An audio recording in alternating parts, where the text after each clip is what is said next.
Hello hello hello भाई, क्या हाल चाल सबके? सब बढ़िया एकदम। जीवन में किसी को किसी भी प्रकार की कोई दिक्कत परेशानी तो नहीं है? अरे अगर है तो आप लोग मुझे बता दीजिए। तो भाई एग्ज़ाम बहुत ही पास आ गया है। आज से देखें तो जिस दिन मैं ये वीडियो रिकॉर्ड कर रहा हूँ लगभग 9 या 10 दिन आपके एग्ज़ाम में बचे हुए हैं। एग्ज़ाम इतने पास है और इस समय पर इतना सारा पढ़ना है। भैया पूरे साल का पढ़ा हुआ हमको रिवाइज़ करना है। ऐसे में अगर कोई आकर हमारी थोड़ी-सी सहायता कर दे, हमें बता दे कि कौन से टॉपिक्स इम्पोर्टेंट हैं, कौन से सवाल इम्पोर्टेंट हैं जो कि रिपीट हो सकते हैं, तो आपके एग्ज़ाम में बहुत ज़्यादा हेल्प हो जाएगी। उसी हेल्प को करने के लिए स्टडी बॉक्स टूल लेकर आया है मोस्ट एक्सपेक्टेड 50 क्वेश्चन की सीरीज़। इस सीरीज में हर टीचर अपने सब्जेक्ट के 50 वो सवाल जो उस टीचर को लगते हैं कि एग्जाम में रिपीट होने चाहिए और एग्जाम के ट्रेंड के अकॉर्डिंग भी आज तक रिपीट होते आए हैं, पिछले 2-3 पेपर में रिपीट होते आए हैं, उन सवालों को हम आपको बताएंगे। तो मैं आज आपको एसएसटी के वो सवाल बताने वाला हूँ। मैं सवाल पढ़ूंगा, उस सवाल को फिर सॉल्व करूंगा। आप अपने पास एक कॉपी लीजिएगा, एक पेन लीजिएगा और उसके बाद उस सवाल को करके देखिएगा। अगर आपसे वो सवाल बन जाता है, बहुत बढ़िया। अगर आपको लगता है वो सवाल आपने पहली बार सुना या पहली बार देखा है, तो आप वीडियो को पॉज कीजिएगा, उस सवाल को एक बार अपनी कॉपी में नोट कर लीजिएगा और उसके बाद आपको वो सवाल याद हो जाएगा। इसके अलावा अगर कोई ऐसा टॉपिक भी वीडियो में मुझे रिकॉर्ड करने के लिए लगा, मुझे लगा कि स्लाइड में नहीं आया, क्वेश्चन नहीं बन पाया, परंतु मुझे वह टॉपिक आपको बताने की ज़रूरत है, तो वह सवाल भी मैं आप लोगों को यहीं पर बता दूंगा। तो यानी कि अगर आपने सब्जेक्ट को बहुत अच्छे से प्रिपेयर किया हुआ है और अब आप चाहते हो वो चीज़ मिल जाए जो एग्जाम के लिए सबसे ज़रूरी है, तो आज की ये वीडियो इसीलिए है। अगर आपने कुछ भी प्रिपेयर नहीं किया तो भी इस वीडियो को देख लोगे तो आपके 25 जो सवाल आते हैं उसमें से 2, 4, 5 सवाल तो लगे ही जाने चाहिए। तो इस छोटी सी वीडियो को आप और मैं एक साथ देखेंगे, एक साथ बनाएंगे और फिर देखते हैं। आप लोग कमेंट्स में बताइएगा आपके कितने स्कोर आए हैं। और एग्जाम अगर खत्म हो चुका है और उसके बाद आप वीडियो देख रहे हैं तो एक बार आप टैली करके बताइएगा कि क्या इस वीडियो से क्वेश्चन रिपीट हुए और हुए तो कितने हुए। चलिए हम शुरू करते हैं। तो भाई सबसे पहले जिस सवाल को हम करेंगे, तो आप देख सकते हैं फोटो में एक बहुत हैंडसम सा आदमी ऐसे करके खड़ा हुआ है और आज हम लोग मोस्ट एक्सपेक्टेड सीरीज में एसएसटी के सवाल करने वाले हैं। ठीक है ना भाई? तो देखो भाई, हम सवाल को नॉर्मल तरीके से सॉल्व नहीं करते। जो बच्चे मुझसे पढ़ते हैं वो ऑलरेडी इस बात को जानते हैं कि हम लोग जो है सवालों को एज अ कंपटीशन खेलते हैं और हम उस कंपटीशन को बोलते हैं कौन बनेगा सवालपति। यहाँ पर जिस तरह से केबीसी में अमिताभ बच्चन जी आते हैं और आपको सवाल बताते हैं, फिर ऑप्शन बताते हैं और ऑप्शन लॉक किए जाते हैं, उसी तरीके से मैं इस क्लास का अमिताभ बच्चन जी हूँ। हालांकि मेरी हाइट कम है बट कोई बात नहीं भाई, लाइफ प्लेज लाइक दिस। तो उस तरह से हम सॉल्व करेंगे ताकि क्लास थोड़ी सी इंटरेस्टिंग सी हो जाए। ठीक है? तो इस तरह से बैठकर मैं आपको सवाल दूंगा और सवाल के आंसर्स आप लोग हमें बताया करेंगे। अरे सिंपल सी बात है कि नहीं? क्लास में जो बच्चे मुझसे पढ़ते हैं वो ऑलरेडी इस बात को जानते भी हैं। अरे जानते हैं कि नहीं जानते हैं? बहुत अच्छे से जानते हैं। जानते हो ना भाई? अरे ऐसा मत बोलते ना कि सर हम लोग कुछ नहीं जानते, है कि नहीं? तो चलिए भाई, हम लोग अब कंटिन्यू करते हैं इसी सब सीरीज को। ठीक है ना? चलिए, तो एक बात और है, हमारी क्लास में एक बहुत अच्छी सी बात है कि हम जो ए है, हम ए को कभी भी ए नहीं बोलते, हम बोलते हैं उसको अनिता। क्यों भैया? बेटा उससे ना पता है क्या होता है, देखो जैसे कई बार होता है हमने बोला बी, आपने बोला बी, मुझे सुनाई दिया डी, तो कंफ्यूज हो जाते थे। और दूसरी बात, थोड़ा सा क्लास में थोड़ा इंटरेस्ट सा बना रहता है। तो अब से आप ए ऑप्शन को ए मत बोलिएगा, क्या बोलोगे? अनिता। ऐसे ही अनिता ना, बी ऑप्शन को आप लोग बी नहीं बोलेंगे, क्या बोलेंगे? बबीता। क्या बात है? तो बबीता जी तारक मेहता वाली क्या? हाँ मैंने कहा तारक मेहता वाली। क्या बात कर रहे हो भैया? मैंने कहा हाँ। ठीक है जी। और भैया हम सी ऑप्शन को सी नहीं बोलते, क्या बोलते हैं? चिंकी। और डी ऑप्शन को हम डी नहीं बोलते। भैया डी नहीं बोलते, क्या बोलते हैं डी को? मैंने कहा डी को हम बोलते हैं दामिनी। दया भाभी बोल देते सर। चलो अगली बार दया भाभी रखेंगे, आज के लिए दामिनी रख लो। चलो, तो चलिए शुरू किया जाए। चलिए चलिए चलिए, हम लोग अब करते हैं बेटा अपनी इसी क्लास को शुरू।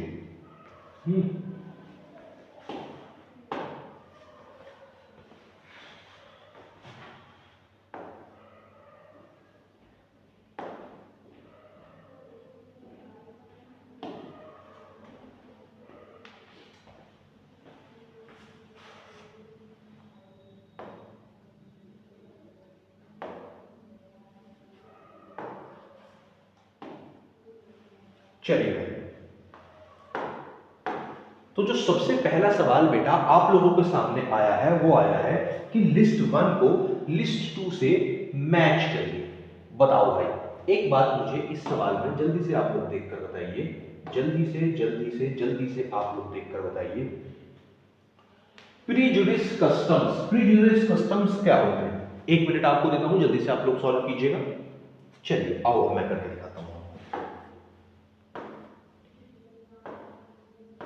देखो बेटा, सबसे पहला आया बेटा प्रीजुडिस कस्टम। प्रीजुडिस कस्टम होता है बेटा किसी भी व्यक्ति को नेगेटिवली जज करना।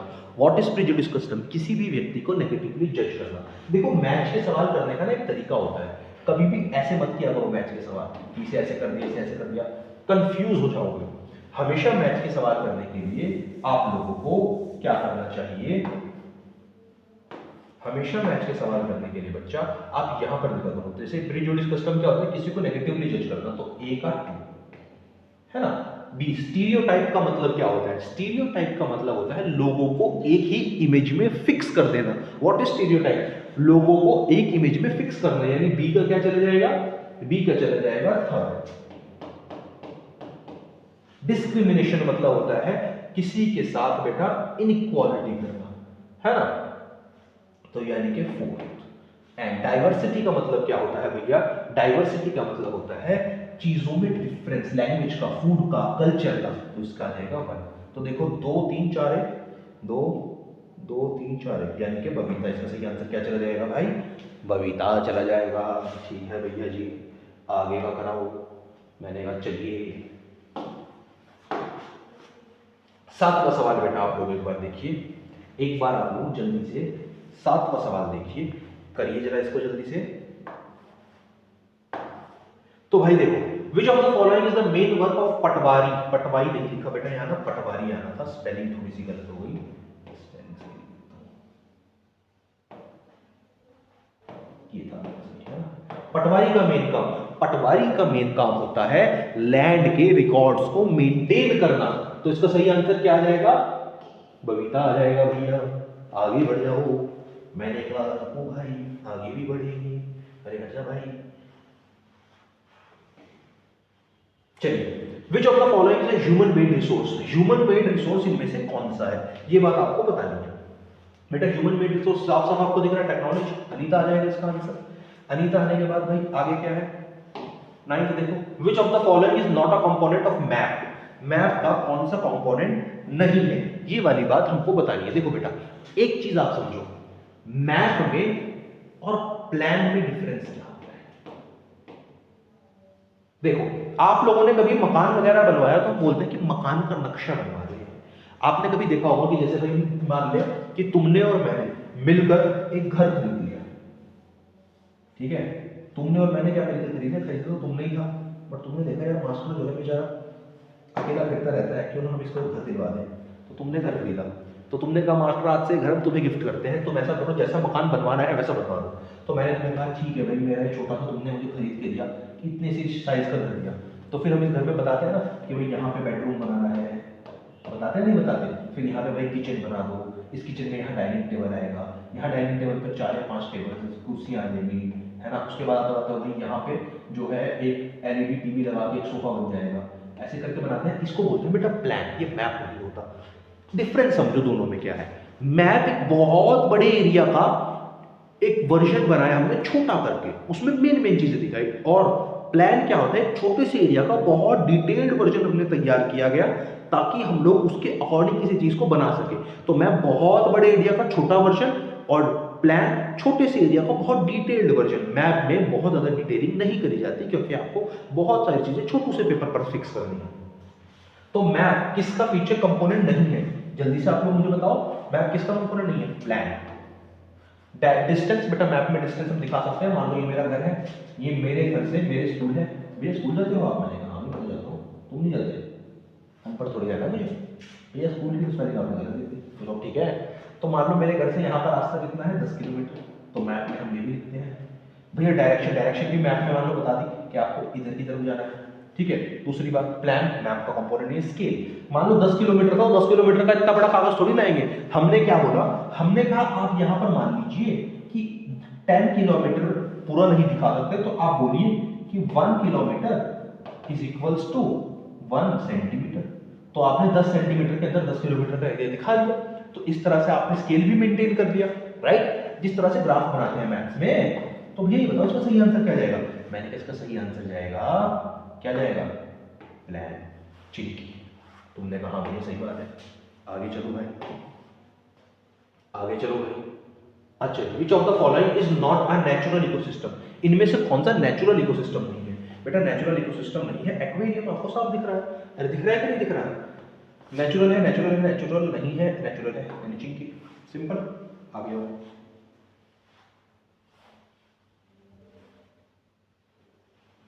चलो चलो चलो, आगे चलो।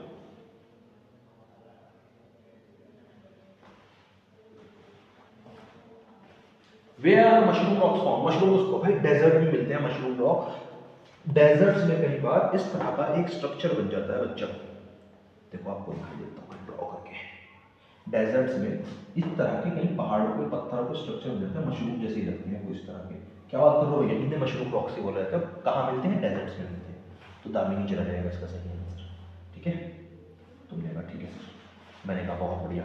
तुमने कहा सर आगे बढ़ाओ। मैंने कहा चलो आगे बढ़ते हैं। तुमने कहा ठीक है भैया आओ। Which of the following is found by the material carried by glacier? इनमें से कौन सा मटेरियल ग्लेशियर्स के कैरी करने के बाद बनता है? बेटा इसका सही आंसर चला जाएगा, इसका सही जो आंसर है वो है, एक मिनट, काउंटेशन चल रहा नहीं चल रहा? चल रहा है। मोरेन्स। मोरेन्स जो है बेटा बेसिकली क्या होता है? ग्लेशियर बता देता हूँ क्या होता है। नॉर्मली क्या होता है? ग्लेशियर्स होते हैं बड़े बड़े बर्फ के पहाड़ टाइप। यहाँ से पानी पिघला तो ये पानी लेकर नीचे नीचे आते हैं, नीचे नीचे आता है और एक जगह पर ऐसे करके मान लो पानी रुक गया सारा। थोड़े टाइम बाद ये पानी तो सूख गया, बट ये पानी ऊपर से जो सामान लेकर आ रहा था, मान लो इस सामान में लकड़ियाँ वगैरह थी, बहुत सारी चीज़ें थी, है ना, बहुत सारी चीज़ें थी, बहुत ही सारी चीज़ें थी भाई।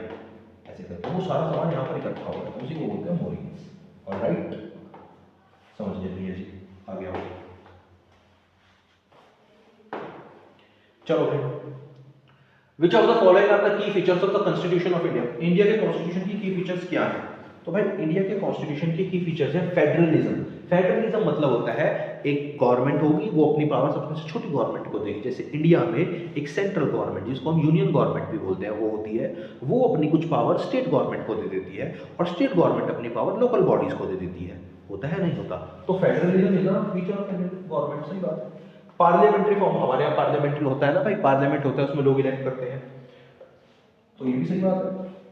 सेपरेशन ऑफ पावर, बेटा क्लियरली डिवाइडेड है पावर्स, यानी कि सेंट्रल गवर्नमेंट क्या करेगी ये डिफरेंशिएटेड है, पता है हमको। स्टेट गवर्नमेंट क्या करेगी ये हमको पता है, राइट। जुडिशियरी कहाँ पर दखल अंदाजी देगी कहाँ नहीं ये भी हमको पता है। तो पावर्स की सेपरेशन भी अच्छे से होगी हुई है। तो ये तीनों ही चले जाएंगे भाई। तो इसका सही आंसर आ जाएगा दामिनी, ये आ जाएगा सही आंसर इसका। देखो बेटा कई बार बच्चे इन्हें ही पढ़ के ढेर पे टिक मार दो और OMR में टिक मार देते हैं। ऐसी गलती मत करना, देख लिया करो एक बार पूरा का पूरा, है ना। तो ये वाला टिक है, यहाँ इधर उधर टिक मत कर देना। कभी कभी चलता फॉलोइंग तो की feature of the constitution of India, तुम कहो फेडरलिज्म, काम खत्म। अरे यहाँ नीचे भी देख लिया करो एक बार, समझ गए कि नहीं समझ गए? समझे? हाँ भैया समझ गए। तो भैया ये बताओ इसका सही आंसर क्या था? अरे मैंने अभी तो मैंने टिक लगाया, तुमने कहा कहाँ टिक लगाया? मैंने कहा ये देखिए लगा दिया। तुमने कहा बहुत बढ़िया भैया, मजा ही आ गया, दामिनी हो गया इसका आंसर। मैंने कहा हाँ इसका आंसर हो गया दामिनी। तुमने कहा बहुत बढ़िया भैया जी, मजा ही आ गया। चलो इसको बताओ, ऑक्सबॉल लेक्स आर फाउंड इन। देखो सबसे पहली बात है, लेक है तो कहाँ मिलेगी? रिवर के सिस्टम में मिलेगी, पहाड़ में थोड़ी मिल सकता है लेक। तो ये तो अगर आपको कुछ भी नहीं पता था वैसे भी आप कर सकते हो। अब देखो पेपर में बहुत आसान आता है, बहुत मुश्किल लेवल का पेपर नहीं आता। अगर आपने नहीं भी पढ़ा हुआ ना कुछ, तो भी आप थोड़ा बहुत चीजें लॉजिक लगा के कर सकते हो। लेक का काम है, डेजर्ट में तो मिलेगा ही नहीं, ग्लेशियर में मिलेगा ही नहीं, पहाड़ों में लेक क्या करेगा? वैली, सिंपल सी बात है। अब ऑक्सबॉल लेक क्या होता है समझो। देखो मान लो नदी आ रही थी, वो ऐसे घूमती भी जा रही थी, इस तरीके से जा रही थी। थोड़े समय बाद क्या होगा बेटा, मान लेते हैं इस नदी का ये कुछ एरिया ऐसे करके गायब हो गया, सूख गई नदी। तो ये वाला जो एरिया था ये लेक इधर इस तरह से रहेगा। ये लेक है देखो ना, इसमें पानी भरा, तो इस लेक को बोलेंगे ऑक्सबो लेक। ठीक है, आओ जरा। तो बेस का सही आंसर क्या जाएगा? मैंने कहा इसका सही आंसर चला जाएगा रिवर। रिवर से बनता है लेक। सही बात है कि नहीं? तुमने कहा, मैंने कहा फिर आगे चलो। तुमने कहा चलो, मैंने कहा ये देखो लिस्ट वन को लिस्ट टू से मैच करो भाई। बायोटिक, देखो फिर से मैच फॉलोइंग है, मैंने का फॉलो करने का तरीका आपको भी बताया, हमेशा यहां पर लिखना है, राइट। बायोटिक तो एक आ जाएगा world of living. Biotic world, bio world का मतलब ही लिविंग है भाई। जब भी आप, अगर आप कभी मुझसे पढ़े हो साइंस, तो पहली क्लास में मैं आपको बताता हूँ कि हर वर्ड का मतलब क्या होता है, राइट। तो यहाँ पर लिखे होंगे। अच्छा जी, हाइड्रोस्फीयर। हाइड्रोस्फीयर बेटा हाइड्रो वर्ड्स का मतलब है पानी, रिवर स्लिप वगैरह सिस्टम। तो बात आप देखो, इतना करके भी आप आगे लॉजिक लगा सकते हो। चार और एक ही ऑप्शन मिल रहा है, तो यही जाएगा, ये भी गलत हो जाएगा, ये भी गलत हो जाएगा, ये भी गलत हो जाएगा, बट फिर भी हम आगे का सॉल्व करते हैं। Atmosphere, layer of earth, second. Lithosphere, heart of layer of earth, सही बात है कि नहीं। तो इसका सही आंसर चल जाएगा दामिनी। अरे सही बात है कि नहीं बात, तुमने कहा भैया बहुत बढ़िया बात है। आ जाओ जी। Who began a campaign against सती प्रथा। देखो बेटा सती प्रथा जहां भी है वहां पर हमेशा याद रखना 99% किसका नाम पर होगा, ऑप्शन में है तो राजा राममोहन रॉय का। ठीक है बेटा, कई बार वो ये भी पूछ लेते हैं राजा राममोहन रॉय ने कौन सी फाउंडेशन बनाई, तो याद रखना, लिख लो इस बात को। राजा राममोहन रॉय ने ब्रह्मो समाज फाउंडेशन बनाई। क्या बनाया? देखो इंपॉर्टेंट जो चीजें सवालों में नहीं आई बट मुझे पता है इंपॉर्टेंट है, वो मैं जरूरी नहीं सवाल नहीं कराऊंगा, यहां लिख भी सकता हूं। तो ब्रह्मो समाज की फाउंडेशन भी किसने करी? राजा राममोहन रॉय ने करी। क्या कर रहा था ब्रह्मो समाज? Window marriage.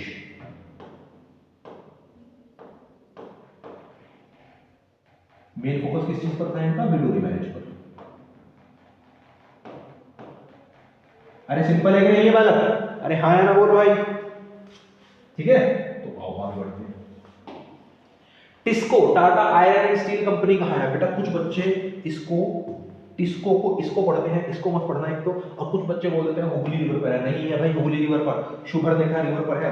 कहाँ है ये रिवर बेटा? ये याद रखना 3 स्टेट्स के बॉर्डर के पास मिल रही है, ओडिशा और झारखंड वगैरह और वेस्ट बंगाल के बिल्कुल बॉर्डर के पास मिल रही है। इससे फायदा क्या होता है, झारखंड और उड़ीसा से रॉ मटेरियल मिल जाएगा, और क्योंकि वेस्ट बंगाल पास ही आ रहा है तो वहां पर सेल करना आसान हो जाएगा। और तीसरी बात, इस एरिया में रेलवे लाइंस बहुत अच्छे से हैं, तो जो मटेरियल तैयार हुआ उसको ट्रांसपोर्ट करना भी बहुत ही ज्यादा आसान हो जाएगा। सिंपल बात है। अरे समझे कि नहीं? टिस्को कहाँ है? शुभ रेखा के बैठ में। ठीक है, चलो आगे हो। इंग्लिश एजुकेशन सिस्टम कब आया था? याद रखना, इंग्लिश एजुकेशन सिस्टम ना 1857 के रिवोल्ट से पहले आया था। बहुत से लोगों ने 1857 के रिवोल्ट में भाग इसीलिए लिया था क्योंकि उनको लगता था अंग्रेज हमें अपने तरह की शिक्षा दे रहे हैं, हमें उनके तरह की शिक्षा नहीं चाहिए। That was also a minor reason behind the revolt of 1857। तो आप ऐसे ही करके कर सकते हो। तो मैंने क्या बताया, 1857 रिवोल्ट के पहले आया था, हटा दो। 1735, अरे इतना पुराना नहीं है, 1835 में आया था। वैसे मैं तुम्हें सच बताऊं तो सही साल क्या है? 1835। ठीक है, 1835 में आया था। अरे सीधी बात है कि नहीं है भाई? बात मुश्किल तो नहीं है। आओ मैच करो भाई। चलो अगला ये वाला है, मैच का है। मैच मैंने फिर से बताया, हमेशा मैच यहां, अरे ऐसे करके मत करना भाई, ये काटा पीटा नहीं करना है। समझे कि नहीं समझे बाबू? समझ गए? चलिए मैच करिए भाई, लिस्ट 1 को लिस्ट 2 से। क्या बोला हुआ है? शुक्त। शुक्त का मतलब होता है अच्छी कही हुई बात है, भला बात, संस्कृत का वर्ड है। तो शुक्त का क्या मतलब होता है बेटा? अच्छी बात, वेल सेड। तो ए का चैरियट्स। चैरियट्स होता है बेटा रथ चलाने वाले, रथ रथ चलते हैं ना, महाभारत वगैरह देखिए नहीं देखी? तो चैरियट्स आ जाते हैं, बैटल वगैरह में होते हैं, रथ वगैरह। यज्ञ, यज्ञ में सैक्रिफाइस किया जाता है, याद रखना। आप कभी भी देखना घर में हवन वगैरह होता है ना, उसमें एक नारियल डालते हैं हवन में। दैट नारियल is a symbolism of sacrifice. पहले बहुत से हवनों में लाइव एनिमल्स का यूज किया जाता था, जो कि अब ट्रांसफॉर्म होकर क्या बन गया है? नारियल वगैरह। तो nariyal is a symbolism of sacrifice, बलि जिसको हम इंग्लिश में हिंदी में बोलते हैं। तो हवन का यज्ञ का क्या चला जाएगा? सेकंड। आपको दिख रहा है ना बालक? और दास, दास का मतलब होता है स्लेव। देखो अगर आपको केवल चैरियट्स का मतलब भी पता तो भी आप कर सकते हो। चैरियट्स मतलब कोई रथ है ना, तो बी का 3, बी का 3 इस ऑप्शन में। वैसे भी वैसे देख लो, 4 3 1 2, 4 3 1 2, तो इसका क्या चला जाएगा? दामिनी चला जाएगा। भैया मजा ही आ गया, मैं कहा बहुत बढ़िया भाई।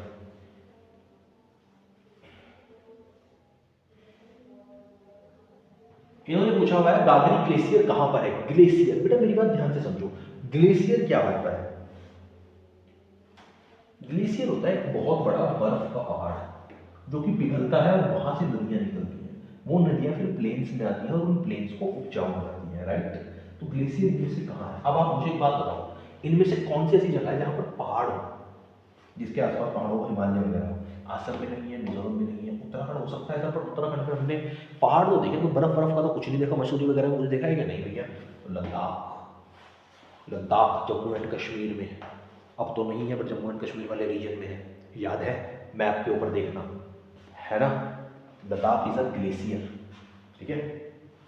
कौन से प्लैनेट को ड्वार्फ प्लैनेट कहा जाता है? कौन सा प्लैनेट एक ड्वार्फ प्लैनेट भी कहलाया जाता है? यह बात हमको बतानी है। तो बेटा प्लूटो को ड्वार्फ प्लैनेट कहते हैं। अगर सैटर्न पूछे तो बेटा सैटर्न क्या आ जाएगा? पास आ जाएगा मोस्ट नंबर ऑफ रिंग्स, सबसे ज्यादा रिंग्स किसके पास है? सैटर्न के पास है। अगर पूछे मर्क्यूरी तो मर्क्यूरी है क्लोजेस्ट टू सन, दिख रहा है ना भाई। और अगर पूछे वीनस तो वीनस का करना बेटा हॉटेस्ट प्लैनेट, लिख लो बेटा इसको सुनो। अच्छा, इस चैप्टर से एक दो चीजें और आ सकती, आओ मैं वो भी बताता हूं तुम्हें।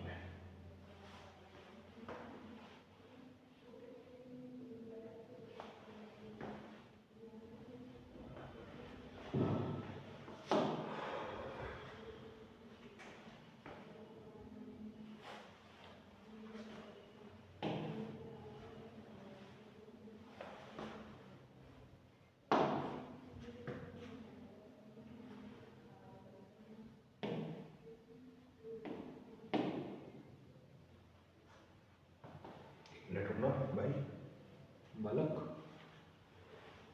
इसको हटाओ, उसकी कोई जरूरत नहीं है।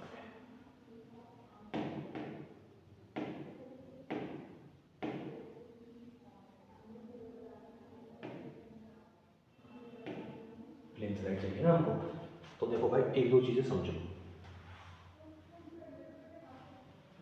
ब्लू प्लैनेट किसको बोलते हैं?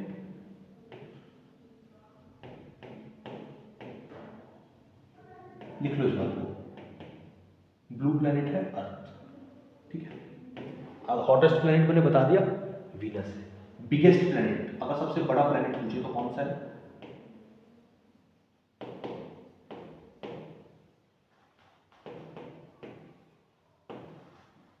सन। ओए प्लैनेट पूछा है, सॉरी यार, प्लैनेट पूछा है ना, जुपिटर।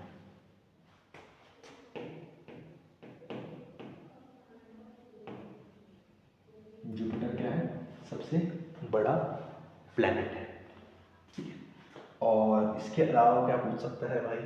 इसके अलावा इस चैप्टर से वो आपसे ओरायन के ऊपर सवाल पूछ सकता है, तो ओरायन के बारे में बता सकते हो आप, है ना।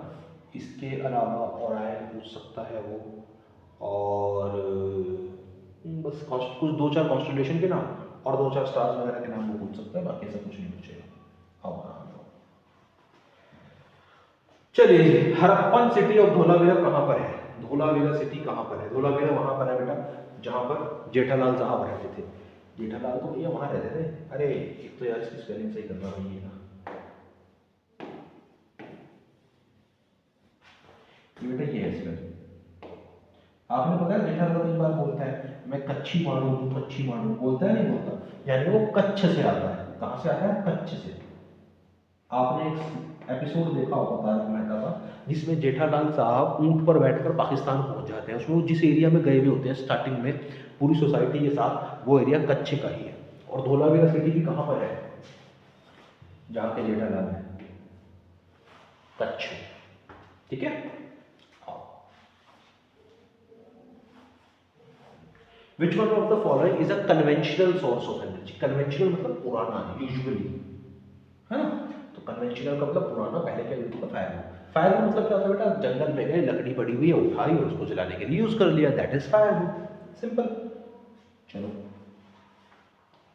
इन्हें क्रोनोलॉजिकल ऑर्डर में लगाना है, पहले कौन सा स्टेप यूज होगा, बाद में कौन सा स्टेप यूज होगा, तो उसके बाद कौन सा यूज होगा, आओ देखते हैं। टेरेस फार्मिंग, देखो बेटा टेरेस फार्मिंग में होता क्या है? आपने एक पहाड़ लिया, अब इस पहाड़ के ऊपर तो खेती नहीं कर सकते, बट पहाड़ के ऊपर भी लोग तो रहते हैं, और अगर पहाड़ के ऊपर भी लोग रहते हैं तो खाना तो उनको भी चाहिए। तो हम करते क्या है? देखो, हम पहले इस पहाड़ के टॉप को कट कर देते हैं, प्लेन कर दिया, थोड़ा सा ड्रॉ कर दिखाते हैं ना, इसको हमने प्लेन कर दिया ऐसे करके, हाँ जी भैया। फिर इनको ऐसे करके यहाँ पर स्टेप्स बनाए जाते हैं ऐसे करके।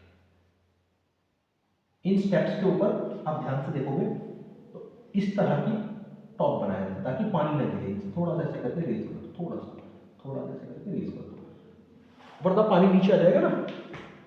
तो ऐसे करके, ऐसे करके, ऐसे करके फिर यहाँ पर आप खेती करते हो इस जगह में, पानी वानी डालो, खेती करो बिल्कुल एकदम बढ़िया तरह। इसे बोलते हैं टेरेस फार्मिंग, है ना। इसका सबसे पहला स्टेप क्या होगा बताओ? क्या सबसे पहले आप साइड रेज करते हो? नहीं बेटा, साइड रेज करते मैंने बाद में बताया ना। सबसे पहले तो आप जो पहाड़ है उसके टॉप को फ्लैट करते हो कि नहीं करते हो? तो सबसे पहला पार्ट क्या रहेगा? फ्लैट टॉप बनाना, यानी कि 1, सिंपल सी बात है। उसके बाद क्या करते हो बेटा? प्लॉट्स को कार्व करते हो स्टेप्स में। ये पहले टॉप को फ्लैट किया, फिर उसमें स्टेप्स बनाते हो, तो नंबर 2 ये आ जाएगा, है ना। फिर उसके बाद क्या करते हो बेटा? सीधा चावल डालने शुरू करते हो कि नहीं? उसके बाद आप साइड्स को रेज करोगे ताकि पानी नीचे न गिरे, तो नंबर 3 ये चला जाएगा। और उसके बाद क्या करोगे? उसमें चावल वगैरह उगाओगे भाई। तो सबसे नंबर 1 पे है सी, सी के बाद नंबर 2 पे गया डी, डी के बाद नंबर 3 पे गया ए, और ए के बाद नंबर 4 पे गया B, C D A B, यानी कि नाइन। सिंपल है, अरे मुश्किल तो नहीं है भाई। अरे है कि नहीं है सिंपल भाई? बोल, जितना बोलोगे उतना याद रहेगा, याद रखना। The more you talk and the more you right the better you remember, alright. बताओ भाई, ग्राम पंचायत के मेंबर्स कितने साल के लिए इलेक्ट होते हैं? सिंपल सा सवाल है भाई, 5 साल के लिए। अरे ये भी मुश्किल है क्या है भाई? 5 आ गया। कौन से सोल्जर को डेथ पेनल्टी दे दी गई थी 1857 में? 1857 में बेटा याद रखना, मंगल पांडे साहब को दी थी। भगत सिंह जी, सुखदेव जी और राजगुरु जी को 1931 में दी थी, ठीक है। 1857 है तो मंगल पांडे जी को। कई बार पूछ लेते हैं मंगल पांडे जी को डेथ पेनल्टी किस वजह से दी थी, तो कुछ बच्चे रीजन लिख देते हैं क्योंकि उन्होंने ग्रीस्ड कार्टेज यूज करने से मना करा था। नहीं, सही रीजन जो डेथ पेनल्टी के देने का रीजन था वो ये था, इन्होंने अपने सीनियर मिलिट्री ऑफिसर को गोली मार दी थी। तो क्या रीजन था? He shot his senior military officer. Military में थे ना ये, एंड मिलिट्री के नियमों के अकॉर्डिंग आप अपने सीनियर की बात भी नहीं मना कर सकते, इन्होंने तो गोली मार दी थी, राइट। ठीक है, तो इन्हें जो वो दी गई थी डेथ पेनल्टी, उसका रीजन क्या था? He shot his senior military officer.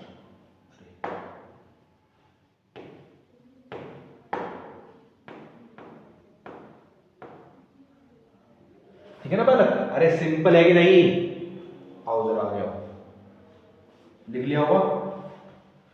हाँ जी, मुगल एम्परर बहादुर शाह जफर और उनकी वाइफ बेगम जीनत महल को 1857 की क्रांति हार जाने के बाद कहां पर भेजा गया था बेटा? इनको रंगून में भेजा गया था, जो कि आज के म्यांमार में है। वहां पर इनको क्या दे दिया था? सजा दे दी कि आप यहीं पर रहोगे। तो रंगून आज कहां पर है? म्यांमार में, ठीक है। Which of the following book contain idea of Chanakya? Chanakya की जो बुक, कौन सी बुक में चाणक्य के आइडियाज लिखे हुए हैं? अर्थशास्त्र, चाणक्य नीति, राइट। चलो, धर्मशाल नाम के सेक्रेड प्लेसेस किन्होंने बनाए थे? धर्मशाल नाम के सेक्रेड प्लेसेस बनाए थे हमारे गुरु नानक देव जी ने। सिंपल, सिंपल है, अरे मुश्किल तो नहीं बाबा, अरे बता दो भाई। मुश्किल नहीं है ना? क्या है? What is the place where a river flows into another water body called? देखो, ये मान लो रिवर आ रहा है, और ये दूसरी वाटर बॉडी थी बड़ी सी। अब ये रिवर इस वाटर बॉडी के अंदर चला गया, क्योंकि पानी यहाँ आ गया तो इधर फ्लो कर, तो इसके अंदर जा रहा है ना। इसको बोलते हैं रिवर का माउथ। आपको दिख भी रहा होगा कि इस रिवर ने अपना मुंह इधर खोल दिया, ऐसा दिख रहा है? नहीं दिख रहा, तो उसको क्या बोलते हैं? रिवर का माउथ, तो यानी अनिता। अरे है कि नहीं बाबू? Which one of the following is an example of marine waste? बेटा मरीन वर्ड का मतलब ही सी होता है, ओशन होता है, तो बताओ मरीन बेस्ड इंडस्ट्री कौन सी होगी? सी फूड प्रोसेसिंग, जो कि हमें ओशन से मिली। सिंपल यार, इससे आसान क्या होगा भाई, इतना आसान पेपर, इतना आसान सब कुछ। Which article of Constitution of India states that the practice of untouchability has been abolished? छुआछूत जिसको हम हिंदी में बोल देते हैं, अनटचेबिलिटी आर्टिकल, कौन सा आर्टिकल अबॉलिश करता है? तो अनटचेबिलिटी अबॉलिश करने वाला आर्टिकल है आर्टिकल 17। ठीक है।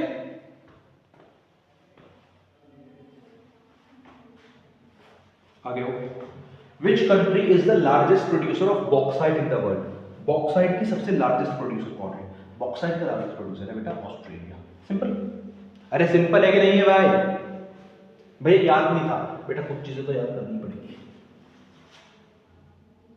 चलो बताओ, मैच करना है लिस्ट 1 को लिस्ट 2 से। बहुत सिंपल सा है भाई, जल्दी से एक बार मुझे करके बताइए। दीवान, दीवान का मतलब क्या होता है? आओ देखते हैं एक बार।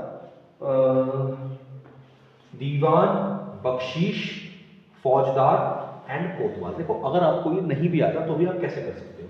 आप लोगों ने कई बार सुना है कोतवाल तो पुलिस वाले को बोलते हैं, सुना है या नहीं सुना कि घर वाले बोलते हैं कोतवाल साहब, कोतवाल साहब आ गए। तो बेटा आपको पता है बी का तो वैसे भी फोर्थ जाना ही था, ये ऑप्शन आप काट सकते हो, सिंपल है। तो अब आपको बाकी के ऑप्शन ढूंढने रहे। दूसरी बात, आपने कई बार सुना होगा भाई बख्शीश दे दो उनको, सुना है नहीं सुना? कई लोग कहते हैं भाई बख्शीश दे दो, क्या होता है उसका मतलब? बख्शीश का मतलब होता है बेटा किसी भी व्यक्ति से हम कुछ पैसे मांगते हैं, होता है नहीं होता? तो बख्शीश का मतलब क्या होता है? फाइनेंशियल पे ऑफिसर। बी का, अब देखो जरा बी का यहीं पर है, ये मिल गया हमें ऑप्शन, सही आंसर। अगर आपको नॉर्मल वर्ड भी बनाए तो भी आप आंसर यही टिक कर सकते हो भाई। दीवान का मतलब, दीवान आपको पता होगा कई बार पुलिस को भी, पुलिस के ऑफिसर की रैंक भी होती है दीवान साहब, मिलिट्री में यूज होती है, राइट। एंड फौजदार, फौजदार, फौजदार भी आप मिलिट्री में यूज करते हो। आगे full form of sites, sites बेटा क्या है? कुछ कंट्रीज मिली थी, इन्होंने कहा था कि हम लोग एंडेंजर्ड स्पीशीज में होने वाले ट्रेड को नहीं करेंगे, इस चीज को हम बैन करेंगे।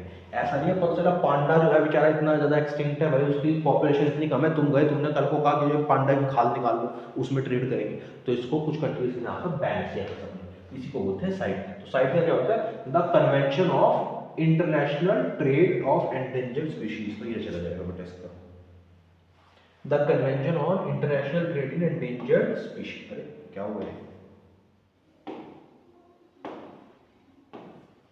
भाई, गुस्सा क्यों हो गया? चलो अभी दीवान साहब आप चले जाओ।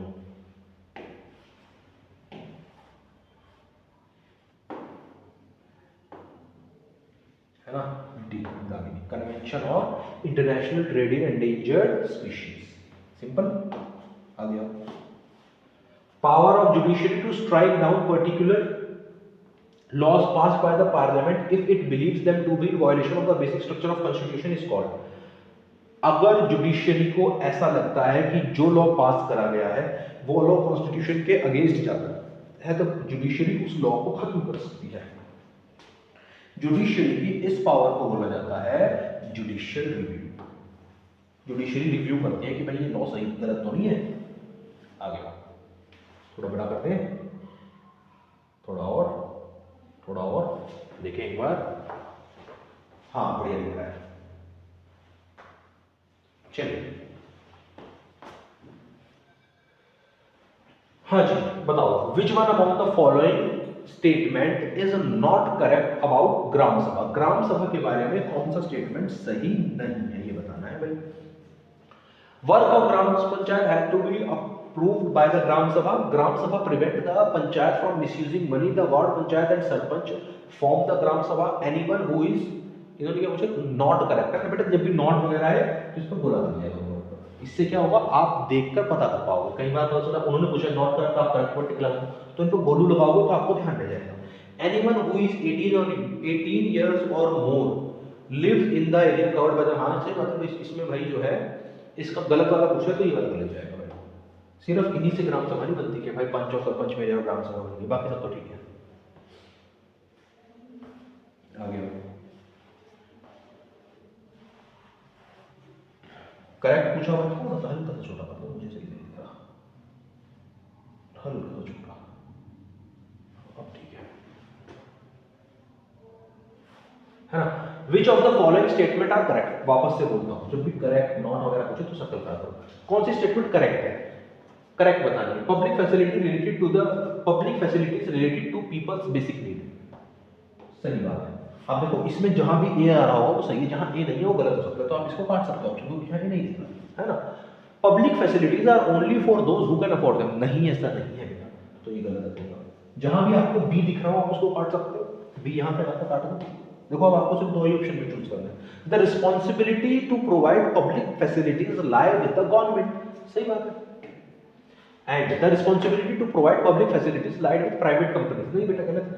तो क्या चल जाएगा, ए और सी, ए और सी कहाँ पे है, यानी कि अनीता। अरे सही बात है कि नहीं भाई, सिंपल है कि नहीं, हैं? चलो, इब्न बतूता कहां से थे साहब, इब्न बतूता बेटा मोरक्को से थे। इब्न बतूता सुनाएगा ना, इब्न बतूता सुनाएगा ना। चलो भाई, according to the constitution of India there are dash organs of the government, government की कितनी ऑर्गन्स होती हैं ये बताना है, सिंपल सी बात है, 3,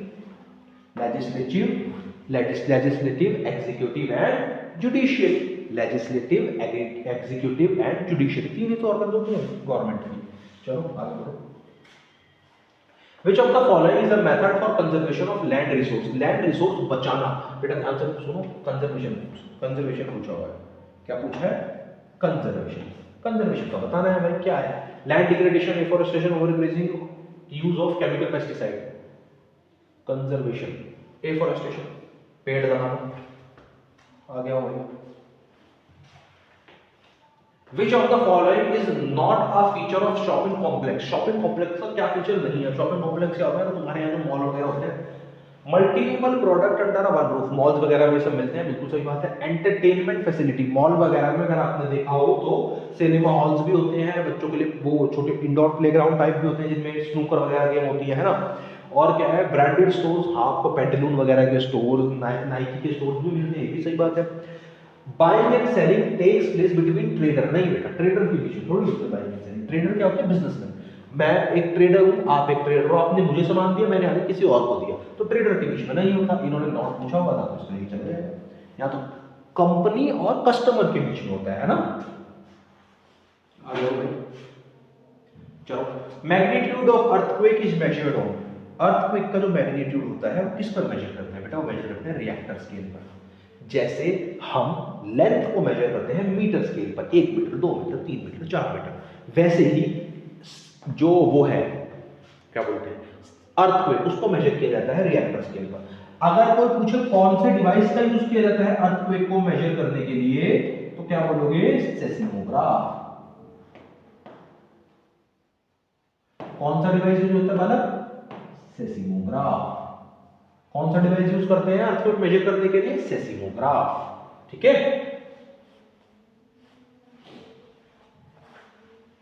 Which of these is not a function of municipal corporation, कौन सा म्यूनिसिपल कॉर्पोरेशन का फंक्शन नहीं है, नहीं पूछा है, फिर बोलता हूं, इन पे सर्कल किया दो भाई। चलो, म्यूनिसिपल बेटा डिफेंस का फंक्शन म्यूनिसिपल कॉर्पोरेशन नहीं देती, सही बात है, गार्बेज कलेक्शन करती है, आउटब्रेक ऑफ डिजीज भी करती है, रनिंग स्कूल है, सब करती है म्यूनिसिपल कॉर्पोरेशन, तो डिफेंस में कौन करती है, central government. Sahara, the world's largest desert is located in which of the following continent, Sahara कौन सी कॉन्टिनेंट में है भाई, अफ्रीका, सिंपल। इंडिया का सबसे बड़ा डेजर्ट अगर कोई पूछे तो कौन सा है, इंडिया का सबसे बड़ा डेजर्ट है थार डेजर्ट, इंडिया का। इंडिया में कहां पे है, राजस्थान, बेसिकली राजस्थान में क्या है, थार डेजर्ट है, इंडिया का सबसे बड़ा डेजर्ट, ठीक है, लिख लीजिए। Which one of the following is not a factor of soil formation, soil formation में क्या फैक्टर नहीं है, बरसात, precipitation, precipitation is not a factor of soil formation, बेटा precipitation का मतलब रेनफॉल भी होता है और स्नोफॉल भी होता है, ठीक है। ये सॉइल फॉर्मेशन में हेल्प डायरेक्टली नहीं करते, इनडायरेक्टली थोड़ा बहुत टेम्परेचर कम होता है उससे करते हैं, बट एक ऑप्शन सेलेक्ट करना था, थोड़ा करना पड़ा। कौन सा गोल्डन फाइबर बोला जाता है, गोल्डन फाइबर बोला जाता है बेटा जूट को। अगर कोई पूछे जूट सबसे ज्यादा कहां मिलता है, वेस्ट बंगाल में, क्यों, वहां पर पानी मिलता है ज्यादा, ओशन के साइड में है, चलिए, गांधी जी ने दांडी मार्च किस चीज को अपोज करने के लिए की गई थी? सॉल्ट लो, सिंपल। पता है ना दांडी मार्च कहां से हुई थी? साबरमती आश्रम से दांडी तक गांधी जी चले थे।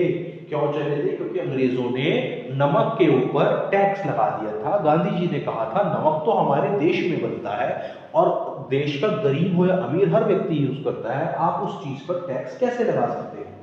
समझे कि नहीं बाबू? तो क्या बोला था गांधी जी ने कि भाई नमक के ऊपर टैक्स नहीं होना चाहिए, वह तो हमारे देश में बनता है ना? चलिए, लास्ट मुगल एम्परर कौन थे? आखिरी मुगल एम्परर थे बहादुर शाह जफर साहब। कौन थे? बहादुर शाह जफर। अगर कोई पूछे फर्स्ट मुगल एम्परर कौन थे, तो फर्स्ट कौन थे बेटा? अकबर। ओ अकबर नहीं, सॉरी बाबर। अकबर नहीं था मैं। कौन थे फर्स्ट? बाबर साहब थे। सही नहीं लग रहा है? रुक जाओ, लास्ट तो थे बहादुर शाह जफर और फर्स्ट कौन थे?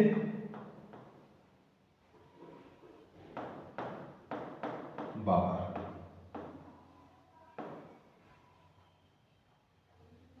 ठीक है? अरे ठीक है कि नहीं बाबू? ठीक है ना? चलो आगे बढ़ते हैं।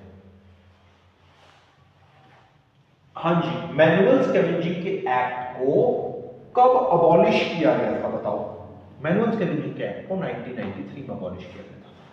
क्या था ये? था कि बेटा पहले क्या होता था, आप लोगों का वेस्ट जो होता था, ह्यूमन वेस्ट, एक्सक्रीटा, पॉटी बोलते हैं जिसको, उसको कुछ लोग हाथ से उठाया करते थे। सोचो कितना डिग्रेडिंग काम था, right? The difference between birth rate and death rate of a country is called, birth rate और डेथ रेट के डिफरेंस को बोला जाता है उस कंट्री का ग्रोथ रेट। क्या बोलते हैं? उस कंट्री का नेचुरल ग्रोथ रेट। सिंपल। आओ sir, which one of the following is a renewable source of energy? Renewable source of energy में से कौन सा है बताओ? सोलर एनर्जी रिन्यूएबल है। सिंपल है ना यार, ये सवाल तो कुछ है ही नहीं। क्यों? सही बात है कि नहीं? अमर ज़बान बुक किसने लिखी थी बताओ? पंडित रामाबाई ने लिखी थी। नहीं रुक जाओ, देखने दो। अमर ज़बान ना, ताराबाई शिंदे, रशुंधरी देवी, रुकैया शेखावत। अमर ज़बान, ताराबाई शिंदे, रशुंधरी देवी, रुकैया शेखावत और पंडित रामाबाई। एक मिनट को, लेट मी सी। अमर ज़बान इनमें से जहां तक मुझे याद है यार, इन्होंने लिखी थी पंडित रामाबाई ना, रशुंधरी देवी ने लिखी थी बेटा। हम सो सॉरी, कंफ्यूज हो गया था मैं। किसने लिखी थी? रशुंधरी देवी, राइट? ठीक है, हो जाता है भाई ऐसा कभी कभी, देखो ठीक है तो याद आना। पीआईएल की full form public interest litigation. क्या है भाई पीआईएल की full form? Public interest litigation. आ गया। आजाद हिंद फौज किसने बनाई थी? सुभाष चंद्र बोस साहब ने बनाई थी। सिंपल। और भाई इसी के साथ आज का काम, अच्छा एक दो चीजें जो तुम एक्स्ट्रा पढ़ सकते हो जो आपके लिए आवश्यकता हो सकती है, वो ये है बेटा, एक तो खिलाफत आंदोलन के लीडर्स कौन थे?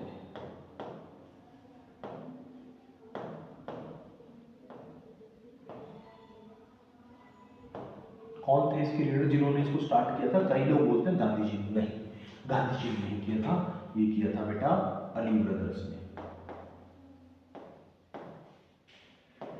भैया अली ब्रदर्स कौन थे? मोहम्मद अली एंड शौकत अली।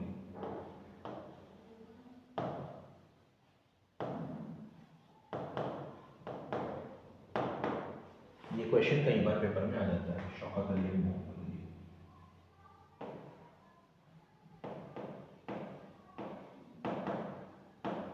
इसके अलावा बेटा कई बार पेपर में ये पूछ लिया जाता है कि रॉलेट एक्ट के अगेंस्ट में क्या क्या किया गया था?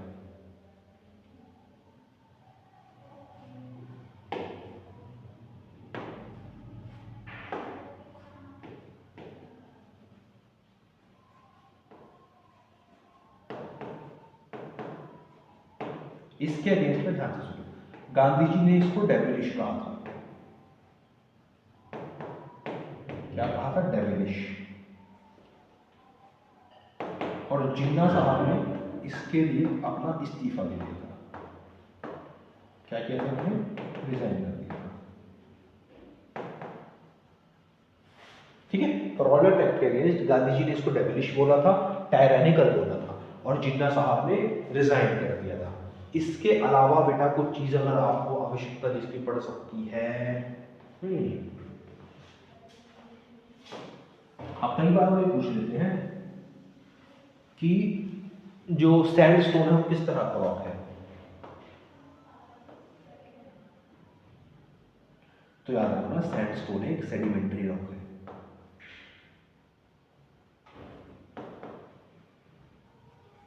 सैंडस्टोन कैसा रॉक है? सेडिमेंट्री रॉक है। ठीक है, कई बार ओरैन के ऊपर सवाल आ जाता है। ठीक है, और कई बार बेटा उसके ऊपर सवाल आ जाता है। ओरैन याद है, कॉन्स्टिट्यूशन वगैरह में पढ़ा गया होगा आप लोगों को, है ना। तो कई बार ओरैन के ऊपर सवाल आता है, एक दो कॉन्स्टिट्यूशंस के नाम आ जाते हैं। ठीक है जी, तो ये सब आपको पढ़ना है, और उम्मीद है आपको आज का लेक्चर पसंद आया होगा। और बस फिर आज इतना रखते हैं। तो आज की यात्रा और सवाल दोनों हो गए समाप्त। मैं और आप मिलेंगे किसी नए एपिसोड में, किसी नए वीडियो में, किसी बैच के क्लास में। मुझे उम्मीद है आपको सब कुछ समझ आया होगा। इन क्वेश्चंस को अच्छे से करिएगा और देखिएगा आपके कितने मार्क्स आए। मैं आप लोगों से मिलूंगा नेक्स्ट वीडियो में। तब तक के लिए नमस्ते जी, बाय बाय।